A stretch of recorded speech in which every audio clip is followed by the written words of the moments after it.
अस्सलाम वालेकुम व्यूअर्स, कैसे हैं आप। उम्मीद है कि आप सब ठीक होंगे।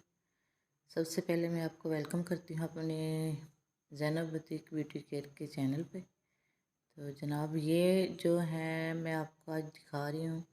ये कुछ दिन पहले मैंने लहंगा की वीडियो जो है वो अपलोड की थी। उसके बाद वो हमारा ऊपर वाला पोर्शन कुर्ती बन के आ गई थी, उसकी वीडियो अपलोड हो गई थी। रात को ये बाजू आ गए हैं।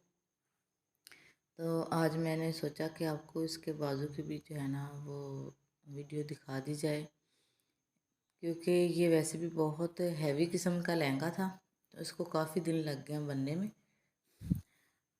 तो जैसे जैसे मेरे पास पीस आ रहे हैं वैसे वैसे मैं जो है वो आपको वीडियो बना के अपलोड कर रही हूँ। तो ये देख सकते हैं आप कितने ज़बरदस्त इसके बाजू बने हुए हैं, बहुत ही ज़बरदस्त और बहुत ही कमाल का ये लहंगा है।